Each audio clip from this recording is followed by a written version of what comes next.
अमजद साहब, मैं आपसे पूछ रही हूँ, शिवम ने एक बात कही, उन्होंने कहा कि जहां जहां कट्टरपंथ होता है वो देशों के खात्मे की बड़ी वजह बनता है। अब यही बात एक तरह से बांग्लादेश पर भी अभी लागू हो रही है। आज ही जो आंकड़े आए वहां पर इन्फ्लेशन रेट किस तरह बढ़ गया है जब से नई रेजिम आई है, और जो कुछ हुआ हमने देखा है।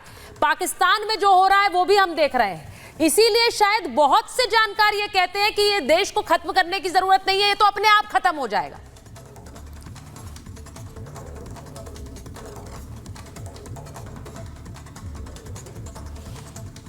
अमजद जी का ऑडियो नहीं आ रहा है।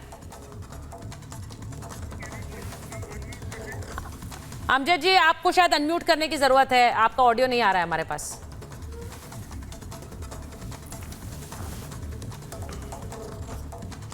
ठीक है, मैं वापस आ रही हूँ। मैं सुशील जी आपके पास आ रही हूँ। सुशील जी, जो सवाल मैंने अमजद जी से पूछा, मुझे लगता है मैं आपसे ले सकती हूँ, क्योंकि जो बात हम कह रहे हैं कि कट्टरपंथ जो एक बहुत बड़ा कारण होता है मुल्कों के खात्मे के लिए, वो किस तरह पूरा देश अस्त व्यस्त कर देता है। बांग्लादेश में हमने देखा, पाकिस्तान में फिर से वही तस्वीरें एक बार फिर से आने लगी है सड़कों पर प्रदर्शन की। जी, यही नहीं, अफगानिस्तान को देख लीजिए। यस, वो मध्य युग में पहुंच गया है, खंडहर बन गया है, क्योंकि तालिबान ने सबका वहां जीना हराम कर रखा है। आधे से ज्यादा मुल्क जो है, महिलाएं हैं, उनका पढ़ना लिखना बंद कर दिया है, काम करना बंद कर दिया है। वहां कोई निवेश करके राजी नहीं है, वहां कोई धंधा काम बचा नहीं है।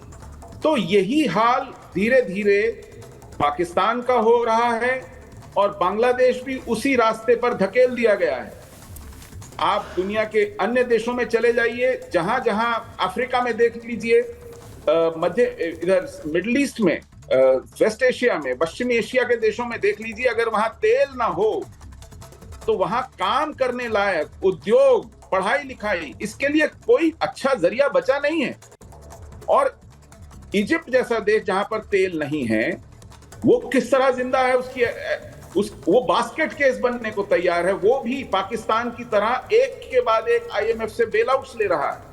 चर्चा में इसलिए नहीं आता है क्योंकि उसकी हालत पाकिस्तान जितनी खराब अभी नहीं हुई है। पाकिस्तान अपने आप में एक मिसाल बन गया है, लेकिन इजिप्ट के बेलआउट भी इसी तरीके के हैं।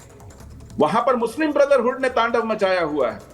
लीबिया जैसा देश इतना तेल होने के बावजूद कट्टरपंथ के कारण तबाह हो गया है। वहां कोई सत्ता या सरकार नहीं है, कोई व्यवस्था नहीं है।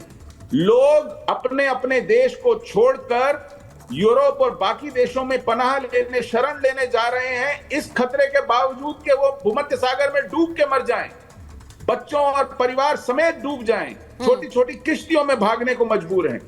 यमन का हाल देख लीजिए, इस समय वहां पर गजा से ज्यादा परेशानी है।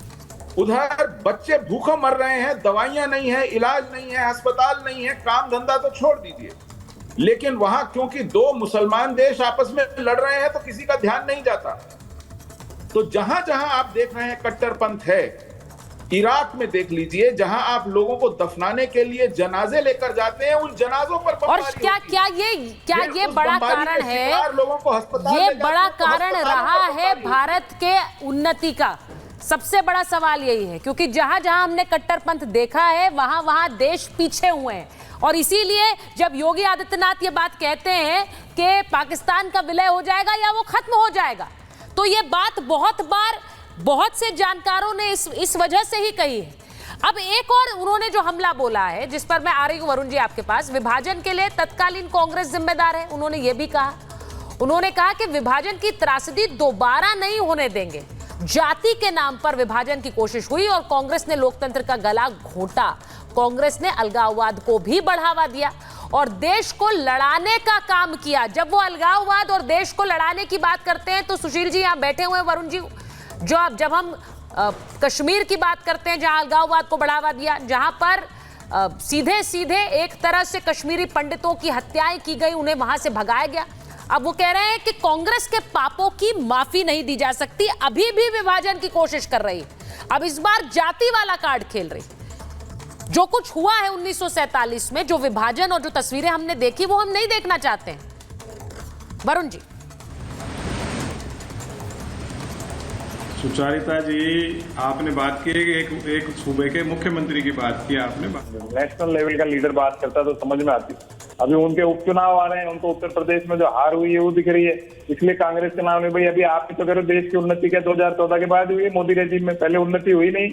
आजादी का जो लड़ाई लड़ी कांग्रेस ने लड़ी, कांग्रेस के बाद आप ये कह सकते हो कि कांग्रेस में ये खराबियां आई आजादी के बाद, वो तो चर्चा के विषय। कांग्रेस में ये खराबियां आई आजादी के बाद, वो तो चर्चा के विषय हो सकता है। पर इंदिरा गांधी खराब थी, नेहरू जी खराब थे, ये प्रकार का जो इन्होंने वर्जन शुरू किया है, यही तो देश में आप जो भी कट्टरपंथ की बात कर रहे हो, रेडिकलाइजेशन की बात कर रहे हो, ये तो आज की मोदी सेंट्रिक सरकार कर रही है। भारत की सोसाइटी, भारतीय सोसाइटी हमेशा प्रोग्रेसिव डायनेमिक रही है, इसलिए समावेशी सोच है। आपने सार्क के टाइम राजीव गांधी का मिशन क्या था कि ग्रेटर इंडिया, वृहद भारत की बात थी। वो आज जो विदेशी शक्तियां हैं, भारत जो आप कह रहे हो इतना स्ट्रांग हो चुका है, श्रीलंका में देखा, मालदीव में देखा, अफगानिस्तान, पाकिस्तान, बांग्लादेश और विदेशी शक्तियां उन्हीं चाहती कि भारत इस सुपर स्ट्रांग बने। जाता है अखंड भारत की बात है, जो आचार्य विष्णुगुप्त चाणक्य ने सपना भी देखा था, भारत को बना भी दिया था, वो तो हर भारतीय के मन में, इसमें कोई सोचने की बात नहीं। आप कह रहे हो खाली बीजेपी उसके पक्ष में, बीजेपी कैसे पक्ष में, सारे भारत को पूरा उसमें। मैं ये नहीं कह रही हूँ, ये बड़ी अच्छी बात है आपने कहा कि अखंड भारत की सोच तो सबकी है, ये बड़ी अच्छी बात है, अखंड भारत की सोच सबकी है। पर वो जो हमला बोल रहे हैं उसमें, वो आप पर हमला ये बोल रहे हैं कि आज भी विभाजन की कोशिश आप लोग करते हैं। वरुण जी, विभाजन की कोशिश क्या आज भी आप लोग कर रहे हैं? सवाल मेरा ये है, और इसलिए ये सवाल है क्योंकि जब हम इन देशों की तस्वीरें देखते हैं, उस कट्टरपंथ को बढ़ावा नहीं। ये भी सवाल कि आप इस तरह की जो आक्रामकता है उसको सड़कों पर उतारने की बात करते हैं। आप एक टुकड़े टुकड़े वाली मंसूबे को आगे रखते हैं, इसीलिए वो विभाजन की बात कर रहे हैं। मैं एक बार शिवम से पूछ लेती हूँ सवाल क्या आपसे, और फिर आप उसका जवाब दीजिए। शिवम। हाँ, थैंक यू। देखिए, मैं एक चीज कहना चाहता हूं कि रेडिकलाइजेशन, इस्लामिक रेडिकलाइजेशन, कट्टरपंथ से कांग्रेस को प्यार है। इनका आई लव यू है कट्टरपंथ को। मैं उसका एग्जांपल देता हूं कैसे, और साबित करता हूं। अगर इनको कट्टरपंथ से प्यार नहीं है, अगर इनको रेडिकलाइजेशन से प्यार नहीं है, अगर इनको यासीन मलिक से प्यार नहीं है, तो हिंदुस्तान का एक हिस्सा जो बार बार चोटिल हुए जा रहा था, कश्मीर जैसा, बार बार जहां पर दिक्कत हो रही थी, बार बार जहां पर पाकिस्तान के झंडे खड़े हो रहे थे, बार बार जहां आतंकवादी घटना हो रही थी, बार बार जहां पर पत्थर मारे जा रहे थे, बार बार जहां पर जो है फौज को जो है लोग परेशान कर रहे थे, फौज पर हमले हो रहे थे, ये 70 साल देश में बैठे रहे, लेकिन इनसे 370 हटाने के लिए कोई एक प्लान नहीं बना। कौन नहीं जानता कश्मीर में कट्टरपंथ के हालात को किस तरीके से छोड़कर भागे थे राजीव गांधी जी। काश उन्होंने उस चीज की स्थिति को बेहतर किया होता तो कभी कश्मीरी पंडितों का इस तरीके से एक्सोडस नहीं होता। क्या ये देश नहीं जानता क्या किस तरीके से इस्लामिक रेडिकलाइजेशन को जो है ओसामा जी कह के इनके नेता जो है इस देश के पार्लियामेंट में बोले हैं? क्या हम नहीं जानते? किस तरीके से पाकिस्तान के फोर में बात करते रहते हैं हमेशा, क्या ये देश नहीं जानता? फलस्तीन का समर्थन करने के लिए किस तरीके से इजराइल को एक तरफ काट के रखा आपने, जबकि उन्होंने आपकी इतनी मदद करी है। रेडिकलाइजेशन की वजह से आपने किया, मुस्लिम तुष्टीकरण की वजह से आपने किया, इसी वजह से आपने कभी उनकी बात नहीं की। कट टू 2024, आप आज भी एक टुकड़े टुकड़े भारत तेरे टुकड़े होंगे इंशाअल्लाह करने वाले आदमी को टिकट देकर कोशिश करते हैं कि वो पार्लियामेंट को आ जाए। आप आज भी चाहते हैं इस तरह की स्थितियां। आप आज भी अगर मोहित खान जैसा बलात्कारी कोई बलात्कार करता है और वो मुसलमान है तो एक शब्द नहीं निकलता राहुल गांधी के मुंह से। यानी कि 1947 से 2024 हो गया, आपने कभी भी कट्टरपंथ का विरोध किया ही नहीं, और इसी वजह से इस देश का हिस्सा जो छूट जाता अगर आदरणीय प्रधानमंत्री जी नहीं होते, उसको हम वापस लेकर आए, सिक्योर किया, चीजें बेहतर की, देश को बेहतर किया, और हम उसके खिलाफ खड़े। लेकिन आपको तो रेडिकलाइजेशन से प्रेम है ना जी, प्यार है, कट्टरपंथ पसंद है आपको, क्योंकि उसी के आधार पर आपकी तोड़ने की राजनीति चलती है।